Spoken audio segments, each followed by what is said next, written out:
नमस्कार, स्वागत आहे तुमचे आमच्या चॅनेलमध्ये।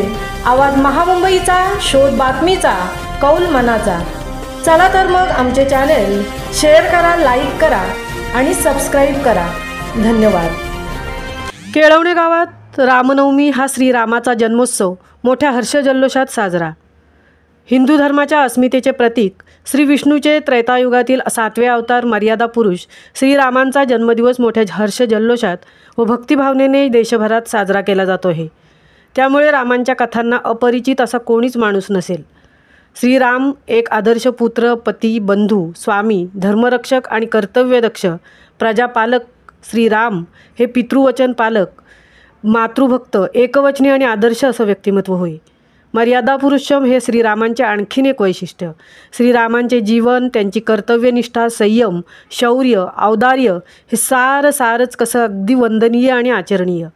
या आदर्श देवतांची आपल्याला सदैव आठवण राहावी, तो आदर्श आणि ते गुण आपण काही अंशी तरी आपल्यात उतरावेत, म्हणून हे श्रीरामजन्माचे निमित्त म्हणजेच रामनवमी। रामजन्माच्या दिवशी मठमंदिरात भजन, पूजन, कीर्तन, प्रवचन इत्यादी कार्यक्रम करून हा जन्मोत्सव सोहळा साजरा केला जातो। या काळात रामायण ग्रंथाचे वाचन, रामकथेचे निवेदन, गीत रामायणाचे गायन इत्यादी कार्यक्रमही केले जातात। मध्यान्हकाळी म्हणजे दुपारी 12 वाजता श्रीरामजन्माचा पाळणा म्हणून हा रामजन्मोत्सव केला जातो व प्रसाद म्हणून सुंठवडा वाटला जातो।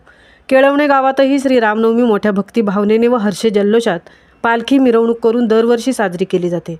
भाविक, भक्त व गावकरी मोठ्या भक्तिभावाने व श्रद्धेने श्रीरामनवमी साजरी करतात। सकाळी मूर्ती अभिषेक व जन्मोत्सव कार्यक्रम यथायोग्य पारंपरिक रीतीने पार पाडण्यात येते। यावेळी कोणताही अनुचित प्रकार होणार नाही याची खबरदारी कमिटी व ग्रामस्थ घेतात।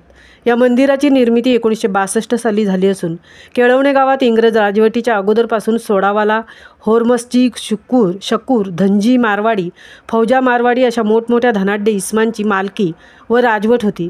पण मधल्या काळात त्यांनी आपापली संपत्ती विकून किंवा योग्य तरतूद करून पुढे निघून गेले। त्यापैकी धनजी मारवाड्याचे घर हशा खंडू ठाकूर यांना मिळाले, तर फौजा मारवाड्याचे घर गोमा माया पाटील यांनी विकत घेतले। या दोघांमधली जागा मोकळीच होती, म्हणून तिथे त्यावेळी मासळी विक्रीसाठी स्त्रिया बसत। पण गावातील काही तरुण वर्गाने गाव मोकळे झाले, रामराज्य आले अशा विचाराने त्या जागेत रामाचे छोटेसे कौलारू मंदिर बांधले। त्यात मुख्यतः बामा हशा ठाकूर, चांगा जानू घरत, महादेव जानू घरत, महादेव आंधळा कोळी, नामदेव बुध्या माळी, बाळूरागो ठाकूर, नागारामा पाटील, चांग्या बुध्या पाटील, पांडुरंग सिन्हा ठाकूर व नंतर इतर सभासद मिळून 69 जणांचा समावेश झाला। 30 वर्षापूर्वी या मंदिराचा जीर्णोद्धार झाला होता, पण आता 60 वर्षानंतर नव्या तरुण वर्गाने व नव्या सभासदांनी या मंदिराचे भव्य, दिव्य व विलोभनीय स्वरूपात रूपांतर केले आहे। आवाज महामुंबईचा चॅनेलसाठी अजय शिवकरसह तृप्ती भोईर, केळवणे पनवेल।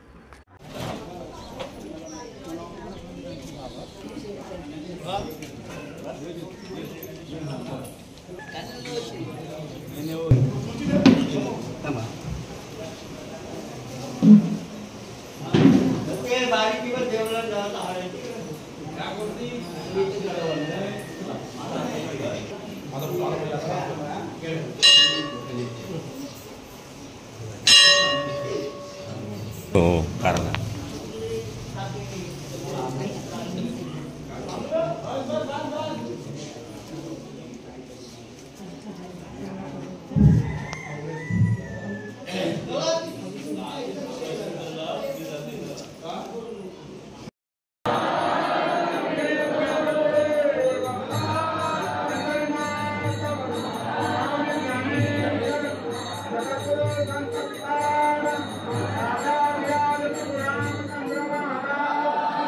Yeah!